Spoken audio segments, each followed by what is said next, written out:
A life-saving moment for the first time. An East Tennessee woman shares her story with our Kyla Berry. Student organizations are losing funding. Boss Dance Company has found ways to overcome the struggles.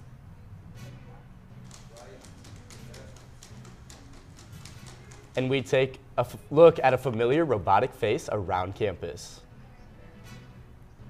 Last week, an event was held to honor people who are unhoused that have lost their lives this year.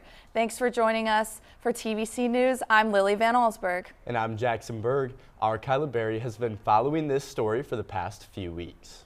Kyla joins us in the studio.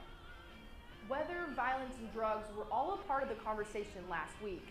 Those are the trends Knox County is seeing with deaths in the homeless population. The average lifespan for an unhoused individual in Knoxville is 48 years old. The Metro Drug Coalition is honoring those who are no longer with us. The Metro Drug Coalition held a candlelight service to honor the homeless who died. One person came to the service, tells me they deserve to be honored. Deserve help, and that's why we come out, to let folks know there's more help needed. Metro Drug tells me the cause of all their deaths are due to three things: violence, the cold weather, or overdoses. They tells me it's part of their mission to bring down the number of lives lost from overdoses. Now, these overdoses could have been prevented with a life-saving device called Narcan or naloxone. The CDC reports nearly 80,000 of the 107,000 drug overdose deaths in 2021 involved an opioid. One woman tells me she was given a second chance thanks to Narcan. She shares her story for the first time. I've been there. Where would my life be? Would I be in heaven right now? Nearly a month ago, Amy Spencer was given a second chance at life right in front of this warming center. It was an eye-awakening. I had never been Narcan in my life. Her second chance was given to her with just one click. I just got out of the hospital that day, and I've been in the hospital for a month, had my finger amputated. They're not communicating to see if they're breathing. Brandon Stiles, a regional overdose specialist, is the one who saved her life. As I got to the door, a gentleman was walking in, and he was like, "There's an overdose over here." Brandon says she was giving all the signs of an overdose. Extremely cold. She didn't seem like she was breathing. She wasn't communicating, right? So I pulled her out, took off my jacket, placed it under her head, gave her a dose. That one dose of naloxone gave Amy a second chance at life and something to help her live it. There's no other feeling that you can feel besides seeing someone that has lost hope and then seeing the light come back on when they've gained a little bit of hope. Off Broadway, Ball News, Kyla Berry. Kyla, where is it available to purchase Narcan? Jackson, since 2023, Narcan is available over the counter, and one dose runs around $25 at any local drugstore. Thanks, Kyla.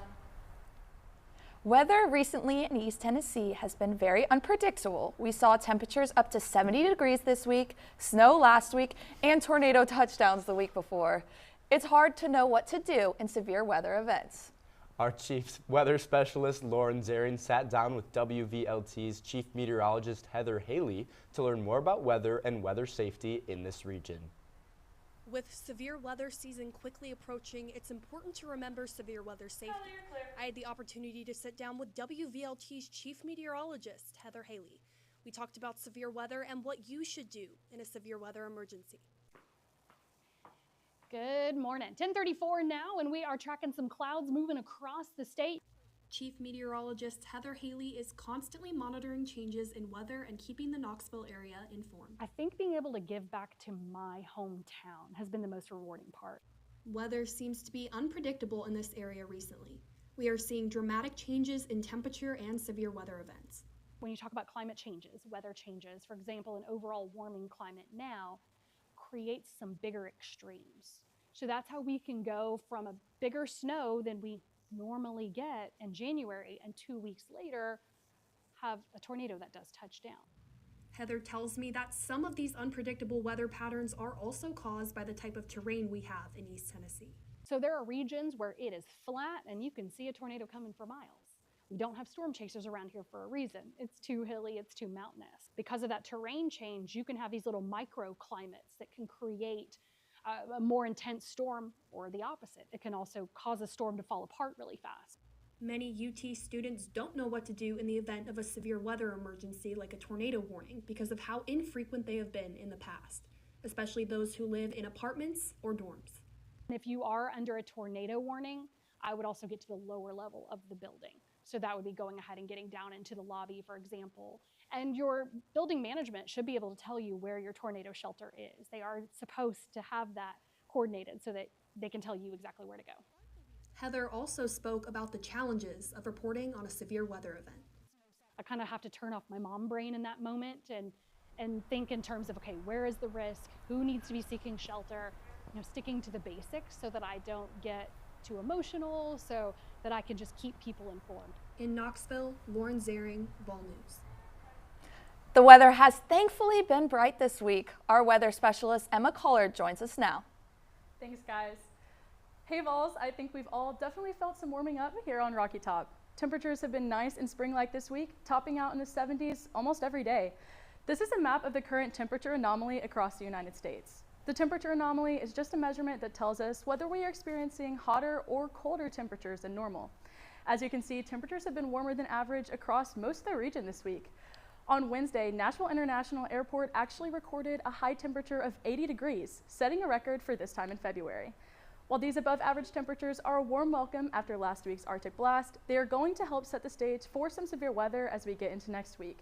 So stay tuned for the rundown on what you can expect. Back to you guys. Thank you, Emma.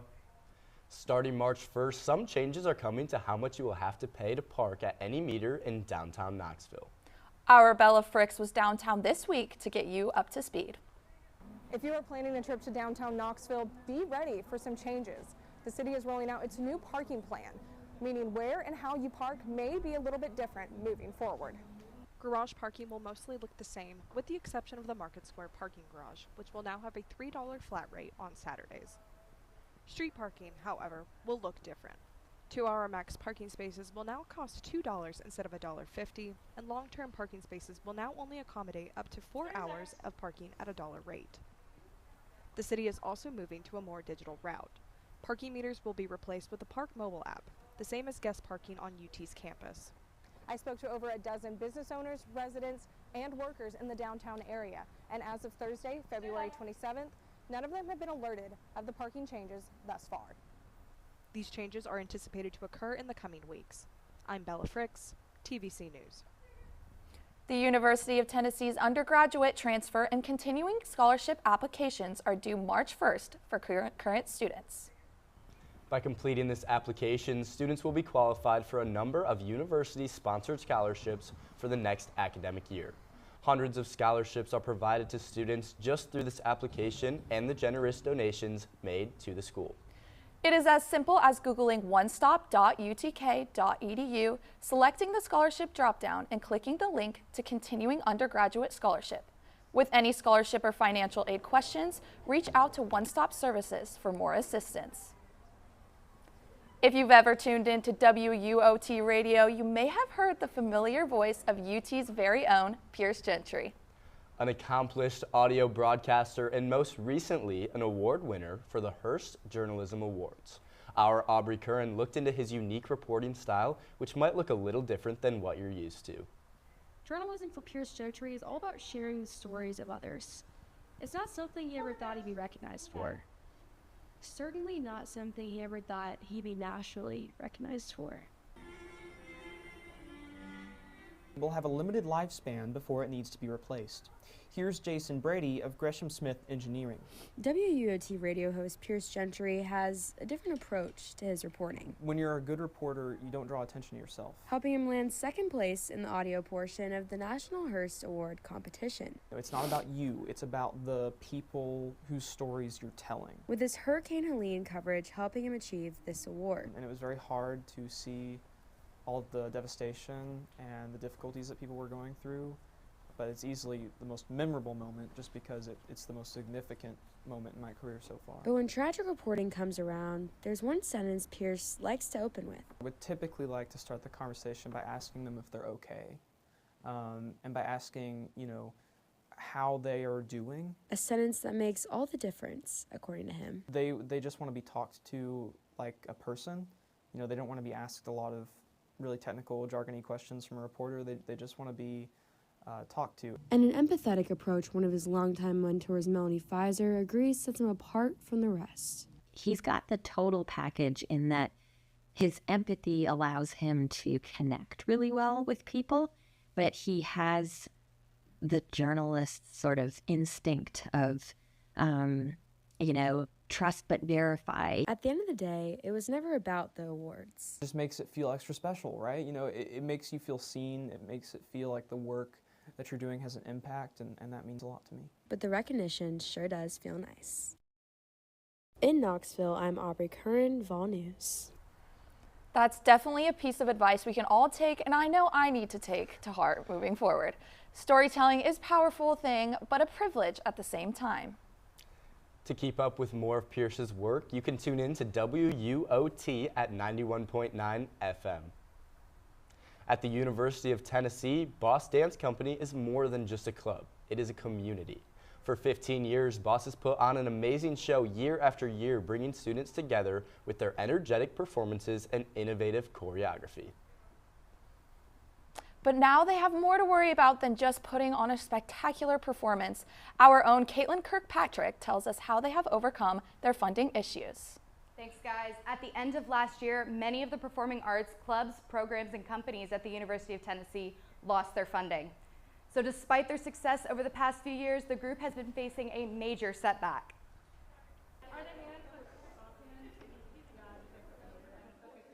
Boss Dance Company is a student-run organization where students can continue their passion for dance.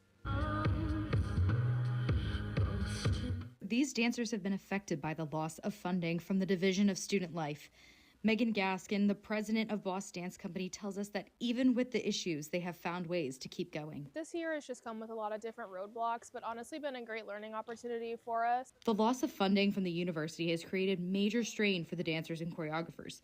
Natalie Adkins has been the treasurer of Boss for the past 2 years. It's changed basically the whole trajectory of it. Usually we get an allotted amount of money coming into us every single year, no matter what our outcome is.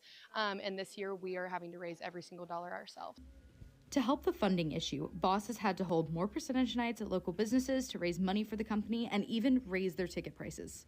Honestly, ticket sales have been doing amazing because people love the company so much. 2025 is the first year they've had to charge for admission to the show to help with their fundraising. But I think what's been really beneficial is that it's really been able to give us a chance to tap into our community and local people who support the company so much. So it's been a great learning opportunity for us. Boss Dance Company has already raised over $1,000 this year alone, but they want to reach over $3,000 next year. Their shows are tonight, tomorrow, at 7 p.m. and Sunday at 2 p.m. Caitlin, how can we support Boss Dance Company? Go buy a ticket to their shows this weekend. The link can be found on their Instagram at Dance Society UTK. Thank you, Caitlin. I'll definitely have to grab a ticket. Recently, students from the Haslam College of Business and the Tickle College of Engineering became national champions in the Microsoft Excel Collegiate Challenge.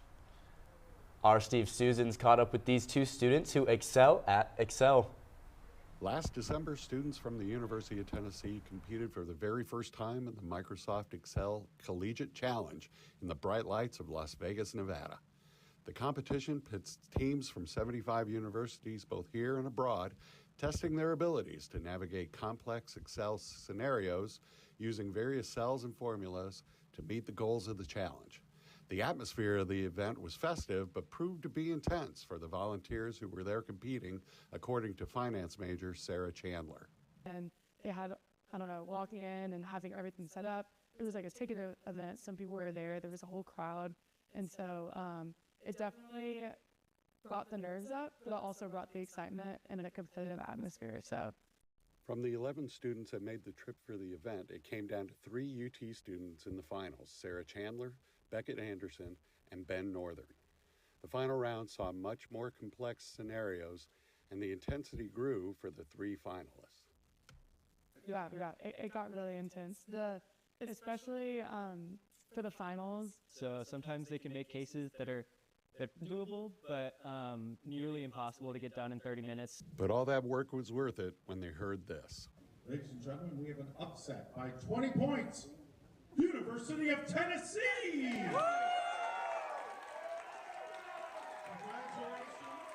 As reigning national champions for the Excel event, preparations are getting underway to defend the title, according to Professor Eric Kelly from the Haslam College of Business, who was one of the mentors for the group.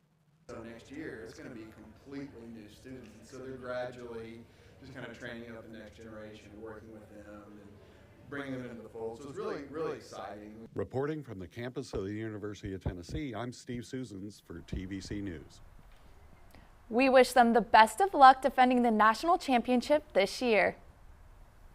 If you are worried about the price of rent in Knoxville, then we might have some good news. Knoxville policymakers spoke about the housing crisis that affects residents in the Knox County and think that their current missing middle housing plan is showing great results. Among the topics discussed were voucher programs and rent-controlled units. The goal is to create at least 6,000 new units, and just last year, the city permitted 1,500 new ones. Knoxville has a great story of resilience, and we're responding to this housing crisis in a healthy way.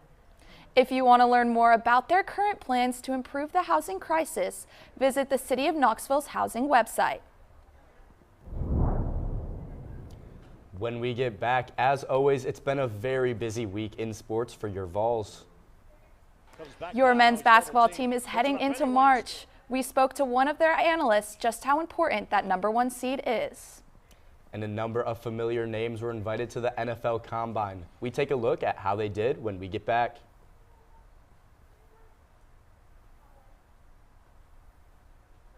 Whether it's our stories, the warmth of our laugh, or our family's secret sauce, we all bring something different to the table. So make some space. The power of connection is waiting right outside your comfort zone. Learn how you can help strengthen your community at belongingbeginswithus.org/teamup.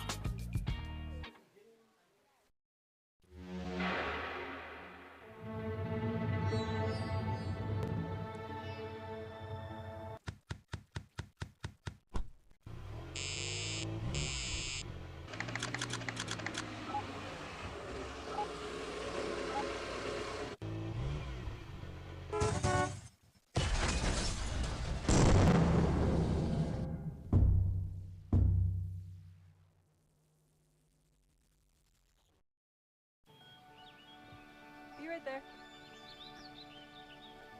Wait. Use the shovel and bucket of water, remember? Drown, stir, drown, feel. Then make sure it's cool. Where'd you learn that? SmokeyBear.com.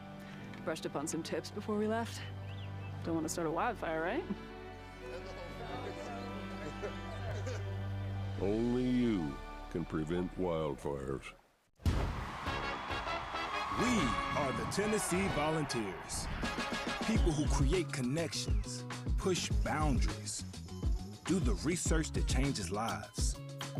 We've got world-class academics and championship athletics. To be the best, you gotta learn from the best. And if you wanna lead, you gotta light the way. We've got what it takes. It takes a volunteer. It's been a busy week in athletics across campus. We're joined by Samara Carpenter and Jeremy Knopf to bring you guys up to speed. Guys? Thanks, Jackson. Hello and welcome to the Rocky Top Sports Report. I'm Samara Carpenter. And I'm Jeremy Knopf II, bringing you up to date on all things sports here on Rocky Top. Let's get started. Big things happened in swim and dive last week as they have been on a roll with back-to-back wins. The Vols just broke the NCAA record for the fastest 400 free relay time ever. Jordan Crooks brought the Heat to the SEC championship by dominating in the 50 free, winning 4 years in a row for the first time in SEC history. Camille Speak dominated her sweep as well in the 50, 100, and 200 free, becoming the first SEC swimmer to do this since 2007. Brooklyn Daughtwright also shined for the Lady Vols, securing a silver medal with the third fastest time in program history. Overall, the swim and dive team brought home a total of 28 medals, 18 from the Lady Vols and 10 coming from the Vols, also including 5 championships. And the season is not over yet. Both teams are preparing for the NCAA championship in a few weeks. But if you want to catch them, they will be in action in Knoxville today and tomorrow for the last chance meet. If you're heading down to the Food City Center this Saturday to cheer on the basketballs, make sure that you bring your orange shirt, your orange shoes, whatever you need to activate the orange out when the Alabama Crimson Tide come to town.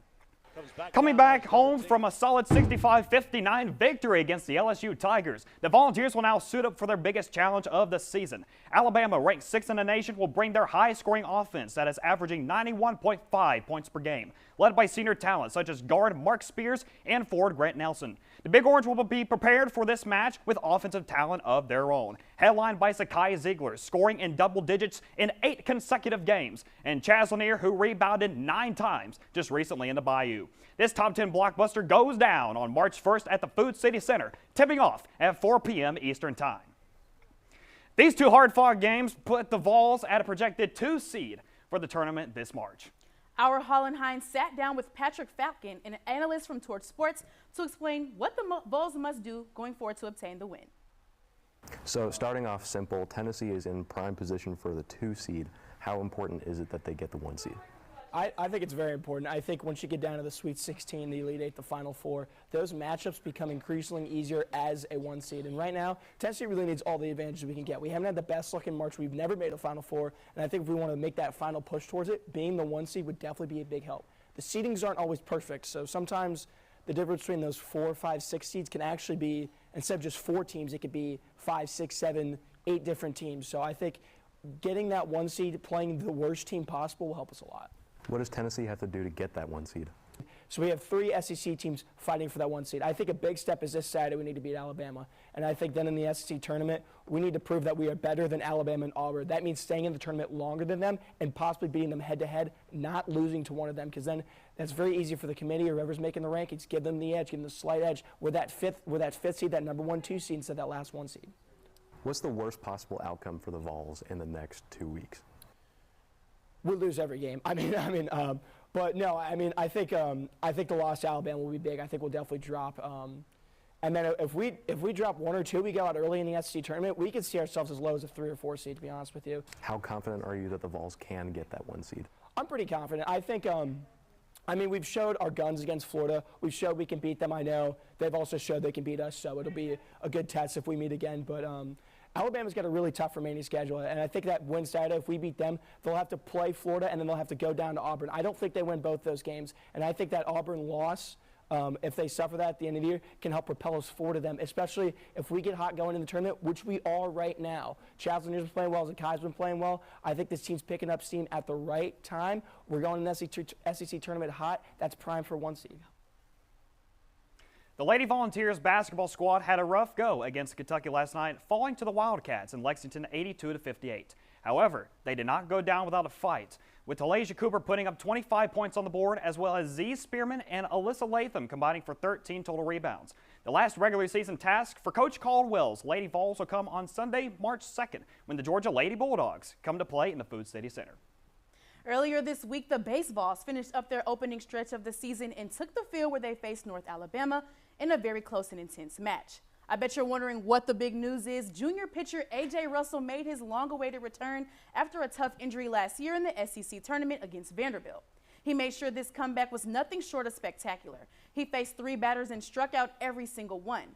Freshman Tegan Coons also made a strong impression in his first collegiate appearance, pitching a perfect inning and striking out an opponent. Ryan Kraska closed out this game with a strikeout, sealing a thrilling 7-5 victory over North Alabama. Now the Vols are looking to keep that same momentum going tonight in Houston's Astro Arena, where they'll take on number 16 Oklahoma State at 4:05 p.m. Eastern Standard Time. Staying on the diamond, the Lady Vols softball team had their home opener this past Wednesday against Radford. It wasn't until the 3rd and 4th innings that the Lady Vols found their rhythm, scoring 9 runs off 8 hits, including 2 quick home runs from both Sophia Nugent and Taylor Pennell. The Lady Vols closed out the game with a 10-1 victory over Radford. They'll be back at Sherry Parker Lee Stadium tonight at 3 p.m. Eastern to face Delaware State. The annual NFL Scouting Combine in Indianapolis kicked off yesterday, And 6 of our football Vols will be taking another step closer to making their wildest gridiron dreams come true. The list of invited Vols is highlighted by the reigning SEC Offensive Player of the Year, Dylan Sampson, coming off a historic season, claiming 22 touchdowns and nearly 1,500 rushing yards. Offensive playmakers joining Sampson in Indy include wide receivers Brew McCoy and Dante Thornton Jr.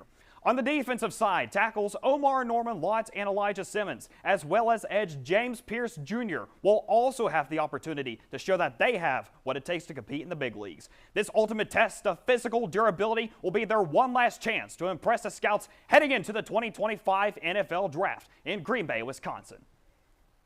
Well, that is all we have for the Rocky Top Sports Report this week. Thanks so much for watching. Now back to Lily and Jackson. Thanks, guys. Stay with us after this because we have more stories for you, one including a new project at UT's College of Emerging and Collaborative Studies. We will get a special look at some not-so-furry friends you might spot around campus. And we learn more about what students around campus are doing to prepare for midterms just around the corner. We'll be right back with you.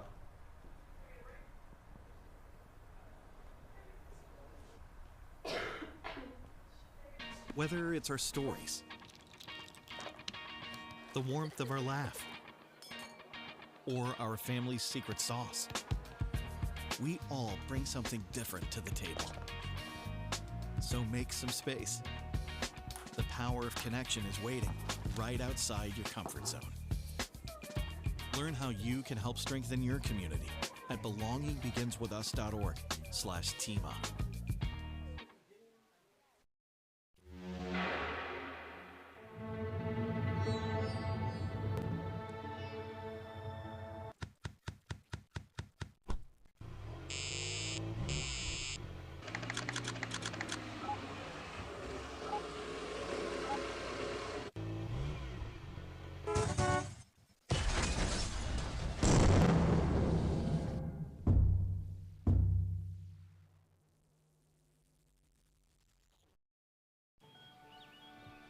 Right there. Wait. Use the shovel and bucket of water, remember? Drown, stir, drown, feel. Then make sure it's cool. Where'd you learn that? SmokeyBear.com. Brushed up on some tips before we left.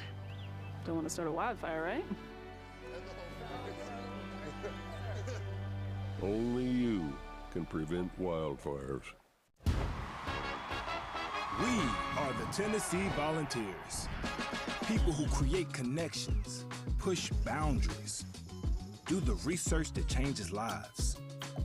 We've got world-class academics and championship athletics. To be the best, you gotta learn from the best. And if you wanna lead, you gotta light the way. We've got what it takes. It takes a volunteer. Happy Friday, Vols. I hope you're out enjoying the warmth right now because we're definitely going to be riding the temperature roller coaster this weekend. Temperatures started out in the mid-40s this morning and we'll see them top out in the mid to upper 60s this afternoon. Skies will be bright and clear and we should see a nice breeze as well. We should see a similar setup tomorrow with mostly sunny skies and temperatures in the low 60s. We'll have some cold air push through on Saturday night though, bringing temperatures down to a pretty frigid 25 degrees on Sunday morning. Skies will be sunny throughout the day, but temperatures will only top out in the upper 40s. Now, I do want to take a second and talk about the beginning of the week, this upcoming week. Temperatures will begin to warm back up above average on Monday and Tuesday, helping to set the stage for some severe weather into Tuesday night and Wednesday. Although we are still a few days out from the event, the National Weather Service is confident that we will see a severe weather outbreak across the southeast.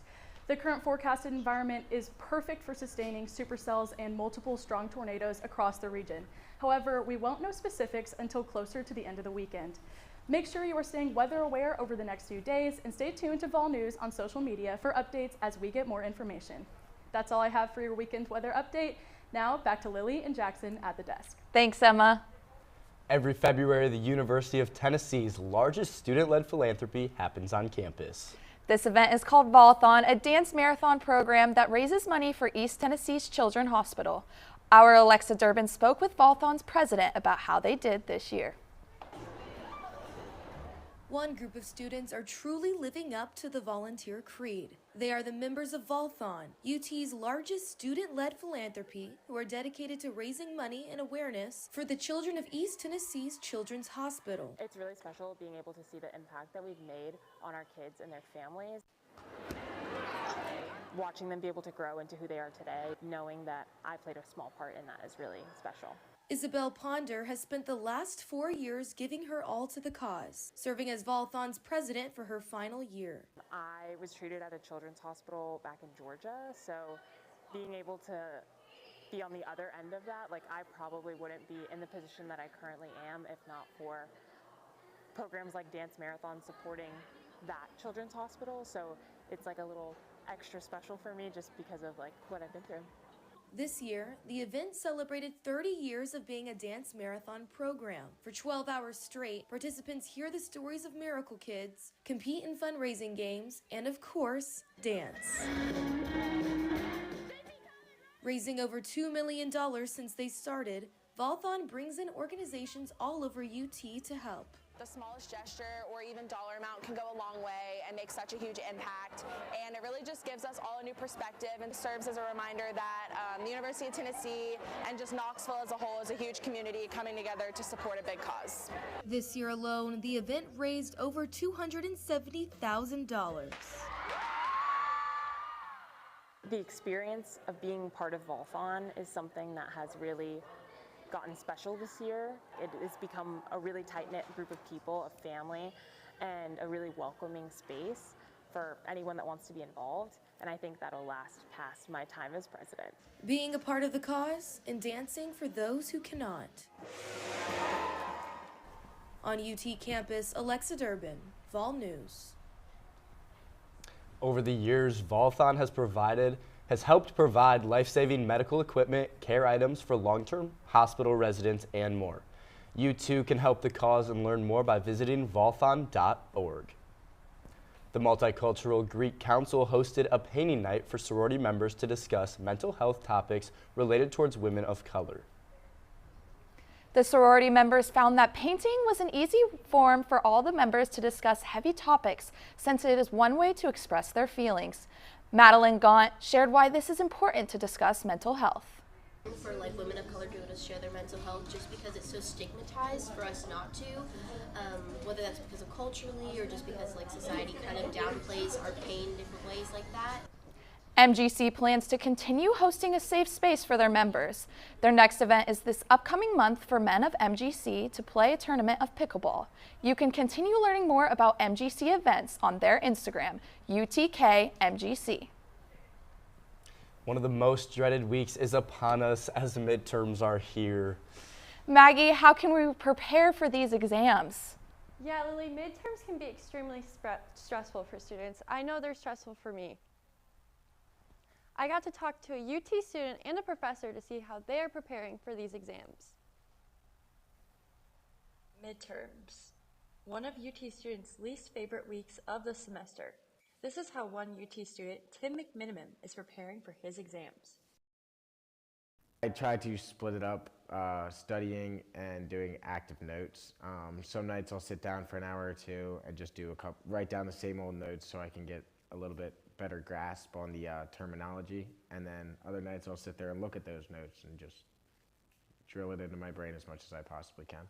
When I spoke to Trenton Mirabo, a graduate teaching associate here at the University of Tennessee, he gave me some advice on how his students should prepare for his exams. So I think that the main way to prepare for at least my midterms is going through the lecture material, because I try not to surprise students with like brand new material. So most of the material on the exam will come from directly from the lectures, but I'm teaching with a textbook, and so there is some material in the textbook that can be helpful as well. But I also record all my lectures, and so if students benefit from hearing those lectures again, they can rewatch the lectures. And sometimes you need that extra study stack to push you through. I like Fig Newtons, which is weird, but I do like Fig Newtons. In Knoxville, Maggie Shortking. Full News. When preparing this week, make sure that you take breaks Eat some snacks and you'll excel at all of your exams. Thank you, Maggie. I know for me, my favorite study snack is a combo of black coffee and Cheez-Its. Just personal preference there. A lot of students on campus have a rescue dog, but the College of Collaborative and Emerging Studies is working with an entirely new breed. They are robot dogs and are probably smarter than your typical furry friend. Our Grayson Thatcher tells us more. I was going to skip class. So, I mean, until she said that we were going to have this here, I came and I was like, yeah, I want to see that in person. So I thought that was really cool. The College of Collaborative and Emerging Studies is working with a new type of companion. It's a robot dog, and it's cheaper than some purebred dogs at $2,000, and it has some similar features. Heidi Herben, an associate professor with the college, invited the dog to her Game Crafters class for students to work with. I thought that it was pretty amazing that it could do so many of the things that it can do and so many of the things that it proposably will do. The dog is a newer technological development that works with AI to be both a companion and a second set of eyes. We saw that it could read, like, my tattoos today. Begging the question, what else could it do?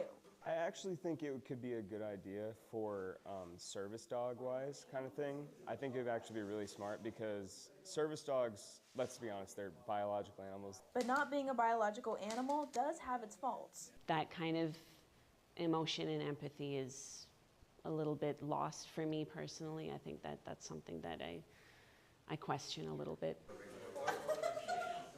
Just technology's crazy. It's growing so much. Like, this is really cool. In Knoxville, Grayson Thatcher, Vol News. Dogs are currently designed for companionship, but the college hopes to do bigger and better things in the near future.